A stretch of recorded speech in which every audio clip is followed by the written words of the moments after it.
Ba père na ngai ba mère tozala motema kofungwana bino moko boyebi tolelaka mingi mpona mboka na biso mpona koconstruire mboka na biso eza eloko moke avec esprit mpo soki tocotize par exemple awa tozali 20 000 congolais soki tolobi tocotize na mutu moko 1000 na 20 000 tozali bongo na 20 millions 20 millions wana posa ya nini lisusu ya aide humanitaire ya nini toza na besoin nango te po chaque année tobana pesa kaka 20 millions aide humanitaire eza te bino kaka aide humanitaire lere bazopesa na loboko ya mobali bazobotola na loboko ya mwasi bapesi na loboko ya mwasi babotoli na loboko ya mobali soki bamoni bokomi clarité batie songi po weliki mokonzi bobomani bango bafandi bakoti ba réunion te lere bino bozokufa soki botikali sur 10 botikali 3 ale bango baye réunion esili baye kopekisa ono bopanda karme lere botikali misatu wana na mboka munene moye bosala eza te bokoma lisuda posala bango politike na bango tosukisa yango tomeka yango maleme na idéologie oyo ya les amis de Witch.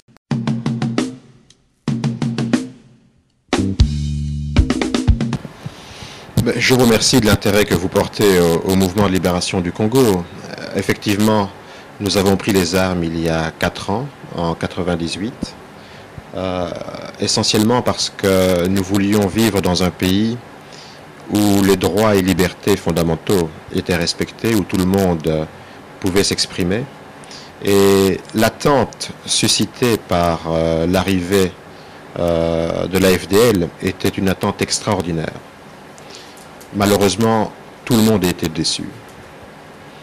Cette déception était telle qu'un désespoir s'était installé dans le pays. Les arrestations, la horde de toutes les exactions, les confiscations des libertés, tout ça a provoqué un sentiment de profonde frustration et une réaction. Certains sont partis en Europe, ont choisi le chemin de l'exil, d'autres ont décidé une rupture avec leur vie. Et nous avons été de cela, Jean-Pierre Bemba et des centaines d'autres jeunes Congolais ont décidé de rompre avec la vie qu'ils menaient pour maintenant exprimer cela par la voie la plus radicale possible, qui était la voie des armes. Mais c'était le seul choix que nous avions à l'époque. Et pendant 4 ans, nous avons mené un combat qui était un combat difficile. Nous avons dû convaincre des milliers de jeunes gens qui se sont ralliés sous la bannière d'un combat pour la liberté. Nous avons lutté. Nous avons subi des pertes. Nous avons obtenu des victoires. Mais au bout du compte, après 4 ans de combat, la plus grande victoire, c'est celle que nous avons tous ensemble, pas seulement le MLC, mais également l'opposition politique, le gouvernement de Kinshasa, la société civile. C'est la victoire que nous avons obtenue à Sun City par cette réconciliation. C'est ça la plus grande victoire que nous ayons obtenue. Et je crois qu'en cet instant où nous parlons de Kinshasa, que nous avons tant convoité pendant 4 ans, parce que nous nous sommes battus pour prendre Kinshasa et pour dire maintenant, en étant dans Kinshasa, nous allons enfin restaurer les libertés fondamentales pour lesquelles nous combattons. Aujourd'hui, nous sommes arrivés à Kinshasa, mais nous arrivons tous ensemble, en espérant que ce qui était convenu à Sun City sera appliqué, parce que prendre le pouvoir par les armes, c'est très bien. Le conserver par les armes est impossible. Monsieur Olivier Kamitatou, vous êtes ici à Kinshasa et par le canal de Sun City. Alors à l'issue de ces assises, il y a eu un accord qu'on qualifie aujourd'hui de partiel parce que jusqu'à présent le RCD n'est pas rallié à cet accord. Alors est-ce que vous pouvez nous parler un peu des avantages de cet accord et également des inconvénients? En fait, Sun City, pour nous, ne constitue pas seulement l'accord que nous avons signé avec les autres partenaires. Sun City, c'est également 37 résolutions qui ont été adoptées par toutes les composantes par consensus. Ces résolutions, ces 37 résolutions, font du Congo un nouvel espace de liberté et de démocratie. Ça veut dire que les libertés et droits fondamentaux, Ça veut dire la reprise des activités politiques, le démantèlement des cachots clandestins, la fermeture de la cour d'ordre militaire, la restitution des biens qui ont été confisqués, qui ont été pillés. Ça veut dire que tout cela et bien d'autres mesures, l'indépendance de la justice, un programme économique cohérent. 37 résolutions ont été adoptées à Sun City. Une seule d'entre elles n'a pas pu trouver un véritable consensus, qui était le partage du pouvoir, savoir comment organiser le pouvoir politique pendant la transition pour que toutes ces résolutions soient mises en application. Là, si nous n'avons pas obtenu un consensus, près de 80% de tous les Congolais qui étaient là se sont dit il faut partir de Sun City avec au moins un signal fort pour le peuple congolais. Ce signal fort, quel est-il? C'est la réunification du pays, c'est la fin de la guerre et c'est la mise en place d'un système équilibré où tout le monde peut se retrouver à travers des institutions que nous voulons démocratiques, une présidence, un gouvernement, un parlement, un Sénat, des institutions d'appui démocratique comme la haute autorité des médias, comme la Commission nationale des élections, comme la Commission paix et réconciliation, la Commission d'éthique et de lutte contre la corruption. Tout ça, c'est tout l'artifice du nouvel ordre politique pour lequel nous nous sommes battus. Donc aujourd'hui, Sun City, c'est un accord qui est un accord partiel, certes, mais partiel, il réunifie plus de 70% du territoire congolais.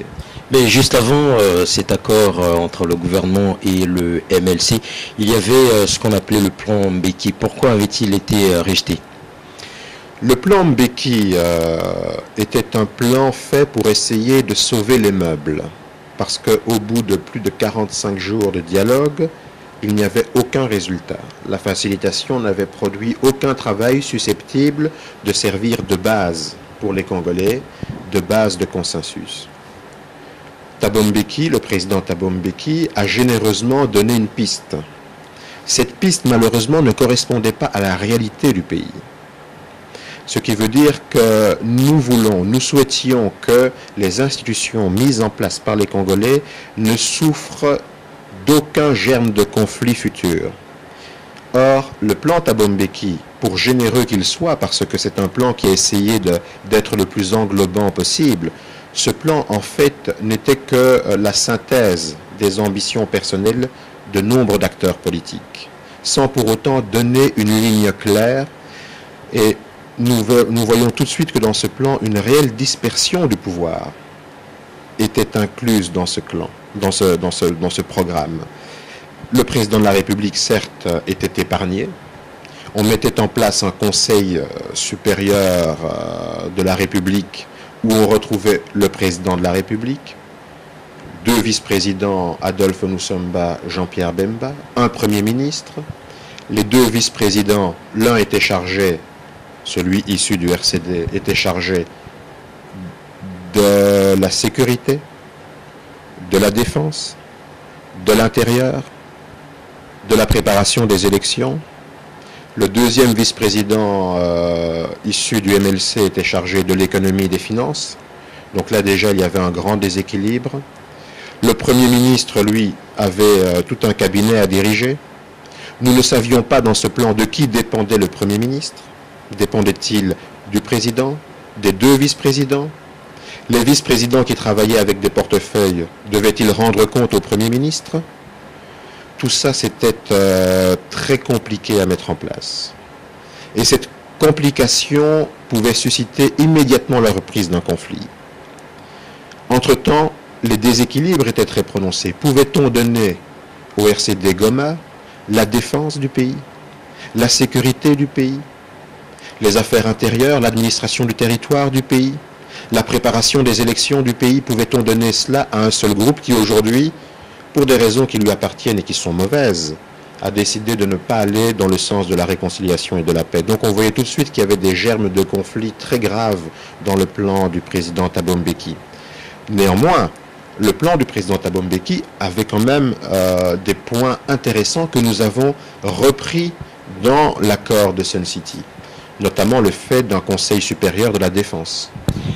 Monsieur Kamitatou, comment comptez-vous faire appliquer cet accord partiel de Sun City, d'autant plus que Kampala le rejette carrément? Kampala ne rejette pas le plan, Kampala soutient le plan. Nous avons eu un long entretien, le président Jean-Pierre Bemba, le Premier ministre Jean-Pierre Bemba a eu un long entretien avec le président Museveni. Le président Museveni a donné un appui total au plan, à l'accord de Sun City. Il a souhaité, il a dit qu'il fallait toujours continuer à s'investir pour que le Rwanda et pour que le RCD puissent trouver un apaisement à leurs préoccupations. Donc il est clair et le message a été sans ambiguïté de la part de l'Ouganda. L'Ouganda soutient toute action visant à la réconciliation du Congo. La stabilité du Congo signifie, y compris pour l'Ouganda, la stabilité de l'Afrique centrale. Donc il a pu y avoir certainement quelques divergences. Un porte-parole du président de la République peut avoir une interprétation ou donner une phrase qui est mal interprétée, mais en tout cas, l'Ouganda soutient l'accord de Sun City. L'Ouganda, comme tout le monde et comme nous-mêmes et comme l'ensemble des Congolais, nous souhaitons simplement que et le Rwanda et le RCD reviennent sur leur position et maintenant prennent le train qui est en marche. Donc finalement, ils vont le signer. Le RCD ? Il appartient au RCD de comprendre qu'aujourd'hui, il faut laisser tomber les armes. Il faut laisser une chance aux résolutions de Sun City d'être appliquées. Pour qu'elles soient appliquées, il faut que tout le monde, dans un régime équilibré, puisse participer à la gestion du pouvoir. Et le régime est équilibré puisque dans le gouvernement, le RCD se verra confier des fonctions qui sont importantes. Mais parce que jusqu'à présent, il ne semble pas avoir tous les postes de commandement, notamment la primature, vous la prenez, la présidence est entre les mains du gouvernement et eux, on leur confie la présidence du Parlement. Ils ont qualifié le Parlement d'une plaisanterie. Alors, si le Parlement de la République démocratique du Congo est une plaisanterie, où est la démocratie? Ces gens qui combattent pour la nationalité, pour la protection des minorités, pour le fédéralisme, pour le découpage du pays immédiat, pour la prise du pouvoir à travers la primature ou la présidence. Voilà les 5 points de l'agenda du RCD. Les mêmes personnes qualifient la présidence du Parlement comme une plaisanterie. Le président du Parlement qui va rassembler tous les députés, qui va statuer demain, ce Parlement devra nous donner des indications précises sur tous ces points, nationalité, protection des minorités, fédéralisme, découpage. Aujourd'hui, le RCD considère que c'est une plaisanterie. Bon, nous disons la première vice-primature du gouvernement, chargée de la défense nationale, pas de la défense des intérêts des Banyamulenge ou du Kivu, mais de la défense nationale de tout le pays. Ce qui veut dire le cœur du système de reconstruction de l'État. Est-ce que le RCD considère que c'est de la plaisanterie? Le RCD à qui on attribue de plein droit un des 3 sièges à la tête du Conseil supérieur de la défense, qui doit réorganiser tout le commandement suprême des forces armées congolaises. Est-ce que le RCD considère que c'est de la plaisanterie? Nous disons simplement que le RCD est de mauvaise foi.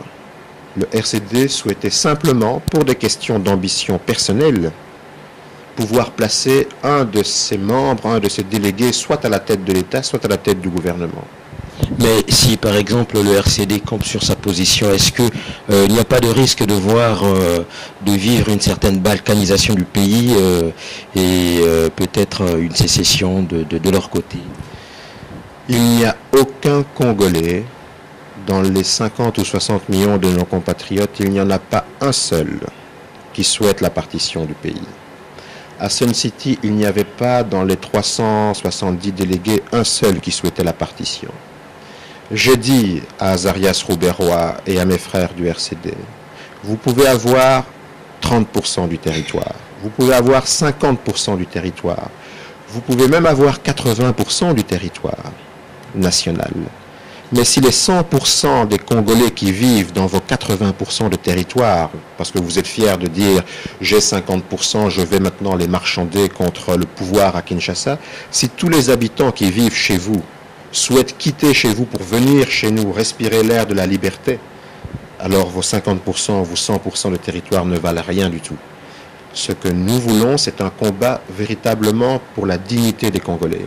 les Congolais retrouveront leur dignité et de façon complète dès lors que toutes les forces étrangères auront quitté notre pays.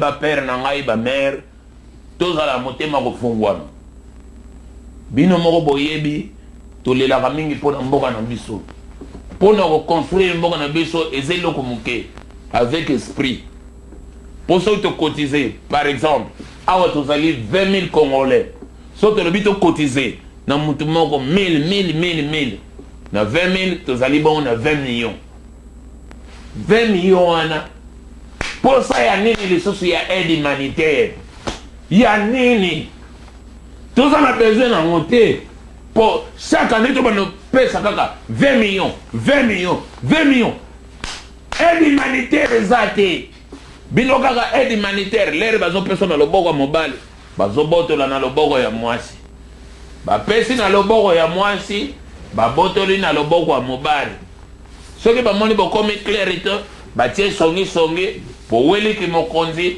bobomani bango bafandi bakoti ba réunion te lere bino bozokufa soki botikalaki sur 10 botikali 3 ale bango baye réunion esili baye kopekisa ono bopanda karme lere botikali misatu wana na mboka munene moye bosala eza te bokoma lisuda posala bango politike na bango tosukisa ngo tomekango maleme na idéologie oyo ya les amis de Witch.